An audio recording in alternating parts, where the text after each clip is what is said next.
Kerala Blasters കഴിഞ്ഞ 2 മത്സരങ്ങളിലും വിജയിച്ച് കുറച്ചൊരു പ്രതീക്ഷ നൽകുന്ന തകർച്ചയ്ക്കൊക്കെ ശേഷം ഒരു തിരിച്ചുവരവിന്റെ പാതയിലാണ് ബ്ലാസ്റ്റേഴ്സ് എന്ന് സൂചിപ്പിക്കുന്ന രീതിയിലാണ് പെർഫോമൻസ്. എന്നാലും നമുക്കൊരു ഫൈനൽ കൺക്ലൂഷനിലേക്കൊന്നും പോകാൻ പറ്റില്ല. കാരണം ഇനിയും വമ്പൻ മത്സരങ്ങളാണ് കാത്തിരിക്കുന്നത്. പ്ലേ ഓഫ് പ്രതീക്ഷകൾ കുറച്ചൊക്കെ ഒന്ന് ജീവൻ വെച്ചിട്ടുണ്ടെങ്കിൽ പോലും വരുന്ന മത്സരങ്ങളിലൊക്കെ ഇതേ രീതിയിലുള്ള സ്ഥിരതയാർന്ന പ്രകടനം കാഴ്ചവെക്കേണ്ടതുണ്ട്. പ്രത്യേകിച്ച് വലിയ എതിരാളികളൊക്കെ തന്നെയാണ് ബ്ലാസ്റ്റേഴ്സിനെ കാത്തിരിക്കുന്നത്. ഈ മാസം തന്നെ 3 പ്രധാനപ്പെട്ട മത്സരങ്ങളുണ്ട്. ഇപ്പം അടുത്ത മത്സരം ശനിയാഴ്ച നോർത്ത് ഈസ്റ്റിനെതിരെയാണ്. അത് കഴിഞ്ഞ 2 എവേ പോരാട്ടങ്ങളാണ്. ഈസ്റ്റ് ബംഗാളും പിന്നെ ചെന്നൈയിലുമാണ് കാത്തിരിക്കുന്നത്. പിന്നെ അത് കഴിഞ്ഞാൽ നെക്സ്റ്റ് മന്ത് വലിയ പോരാട്ടങ്ങളൊക്കെ വരുന്നത്. മോഹൻ ബഗാൻ പോലുള്ള ടീമുകളൊക്കെയാണ് ബ്ലാസ്റ്റേഴ്സുമായി ഏറ്റുമുട്ടാനിരിക്കുന്നത്. അപ്പം വലിയൊരു കോൺഫിഡൻസോടെ ടീം ഈ ഒരു സ്ഥിരതയാർന്ന പ്രകടനം കാഴ്ചവെക്കേണ്ടതുണ്ട്. ഇപ്പൊ കഴിഞ്ഞ മത്സരത്തിലെ ആ ഒരു പ്രകടനം വിജയിക്കാൻ ബ്ലാസ്റ്റേഴ്സിന് സാധിച്ചു. അത് വലിയ ആശ്വാസം നൽകുന്ന കാര്യം തന്നെയാണ്. പ്രത്യേകിച്ച് വളരെ ത്രില്ലിംഗ് ആയുള്ള ഒരു മത്സരത്തിന് ശേഷം 3-2 വിജയം നേടാൻ ഒഡീഷയ്ക്കെതിരെ കഴിഞ്ഞു. പക്ഷേ ആ ഒരു വിജയത്തിനിടയിലും ആശങ്കയെ നിൽക്കുന്ന ഒരു പ്രധാനപ്പെട്ട ഫാക്ടർ ഗോൾ കീപ്പർ സച്ചിൻ സുരേഷിന്റെ പുവർ പെർഫോമൻസ് തന്നെയാണ്.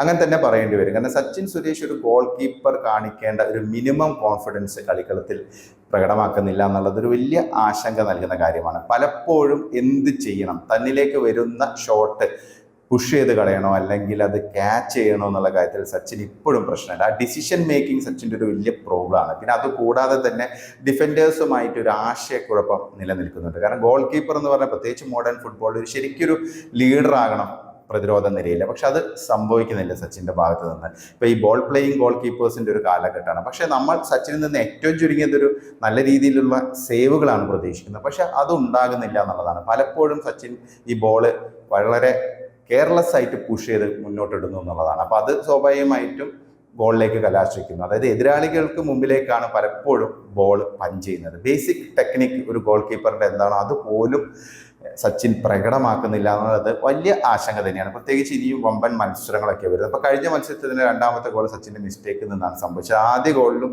ഒരു കെയർലെസ്നെസ് സച്ചിൻ്റെ ഭാഗത്തു നിന്നുണ്ടായിരുന്നു. പ്രതിരോധ നിരയുടെ പാളിച്ച എന്ന് പറയുമ്പോൾ മൊത്തത്തിൽ ഒരു ആശയക്കുഴപ്പം അവിടെ ഉണ്ടായിരുന്നു. അപ്പോൾ ഇതിങ്ങനെ തുടർന്നുകൊണ്ടിരിക്കും. ഇപ്പം തന്നെ ഈ ഒരു ടൂർണമെന്റിൽ അല്ലെങ്കിൽ ഈ ഒരു സീസണിൽ എത്ര മത്സരങ്ങളിൽ സച്ചിൻ പിഴവ് വരുത്തി എന്നുള്ളതാണ്. എനിക്ക് തോന്നുന്നു ഒരു 12 പോയിന്റെങ്കിലും സച്ചിൻ്റെ പിഴവ് കാരണം ബ്ലാസ്റ്റേഴ്സിന് നഷ്ടമായിട്ടുണ്ട്. അല്ലെങ്കിൽ ഗോൾ കീപ്പേഴ്സിൻ്റെ പിഴവ് കാരണം ബ്ലാസ്റ്റേഴ്സിന് നഷ്ടമായിട്ടുണ്ട് ഈ ഒരു സീസണിൽ.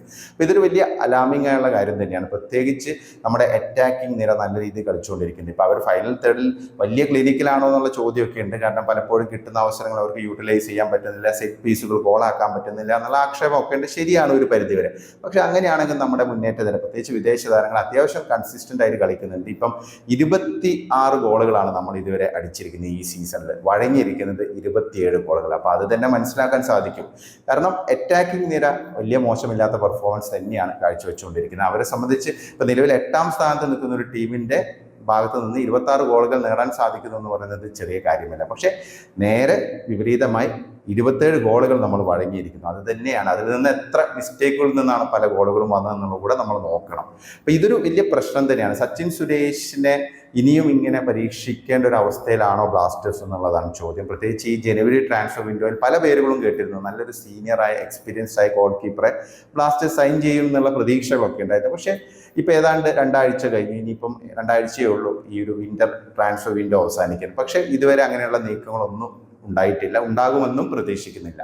പിന്നെയുള്ള ഒരു ഓപ്ഷൻ എന്ന് പറഞ്ഞാൽ നോറ ഫെർണാണ്ടസ് ആണ്. നോറ ഫെർണാണ്ടസിനെ പക്ഷേ ആദ്യം മുതൽ തന്നെ ഈ സീസണിൽ ബ്ലാസ്റ്റേഴ്സ് പരീക്ഷിക്കാൻ തയ്യാറാകുന്നില്ല. അതെന്തുകൊണ്ടാണെന്ന് മനസ്സിലാകുന്നില്ല. നോറ ഫെർണാണ്ടസ് അത്യാവശ്യം നല്ല ഗോൾ കീപ്പറാണ്, ഐ ലീഗ് എക്സ്പീരിയൻസ് ഉണ്ട്. പിന്നെ അതുകൂടാതെ തന്നെ അദ്ദേഹത്തിൻ്റെ ഒരു ഹൈറ്റ് 6 അടിയിലധികം ഉയരമുണ്ട്, നല്ല സ്റ്റേച്ചറുണ്ട്, അത്യാവശ്യം സേവുകളൊക്കെ നടത്താൻ പറ്റുന്ന ഒരു ഗോൾ കീപ്പറാണ്. പക്ഷെ നോറയെ ഇതുവരെ ബ്ലാസ്റ്റേഴ്സ് പരീക്ഷിച്ചില്ല. അതിന് എന്താണെന്ന് അറിയില്ല. കാരണം അദ്ദേഹത്തിന് വലിയ ഫിറ്റ്നസ് ഇഷ്യൂ ഉണ്ടോ എന്നുള്ള കാര്യം ഒരു സംശയമുണ്ട്. അല്ലാതെ പിന്നെ എന്തുകൊണ്ടാണ് സച്ചിൻ ഇങ്ങനെ തുടരെ പരാജയപ്പെട്ടിട്ടും നോറയെ ഒരിക്കൽ പോലും പരീക്ഷിക്കാൻ ബ്ലാസ്റ്റേഴ്സ് തയ്യാറാകാത്തതെന്നുള്ളതാണ് ഒരു പ്രധാനപ്പെട്ട ഒരു കാര്യം. പിന്നെ ഇനിയിപ്പം ഒരു പരീക്ഷണത്തിലുള്ള സമയമാണെന്നുള്ളതാണ് മറ്റൊരു ചോദ്യം. കാരണം അത്രയും നിർണായകമായ മത്സരങ്ങളാണ് വരുന്നത്. അപ്പം ഇനിയൊരു പരീക്ഷണത്തിന് തയ്യാറാകുമോ എന്നുള്ളതും മറ്റൊരു പ്രശ്നം തന്നെയാണ്. എന്തായാലും സച്ചിൻ സുരേഷ് ഈ ഒരു ഫോം വെച്ച് മുന്നോട്ട് പോവുകയാണ്. ഇനിയും മിസ്റ്റേക്കുകൾ വരാനുള്ള സാധ്യതയുണ്ട്. അപ്പം ഈ ഒരു വിജയത്തിനിടയിൽ ഇപ്പോൾ കഴിഞ്ഞ മത്സരത്തിൽ ഒഡീഷയ്ക്കെതിരെ വിജയിക്കാൻ സാധിച്ചെങ്കിലും ആ ഒരു ആശങ്ക ഇപ്പോഴും തുടരുകയാണ്. കാരണം നല്ലൊരു ഗോൾ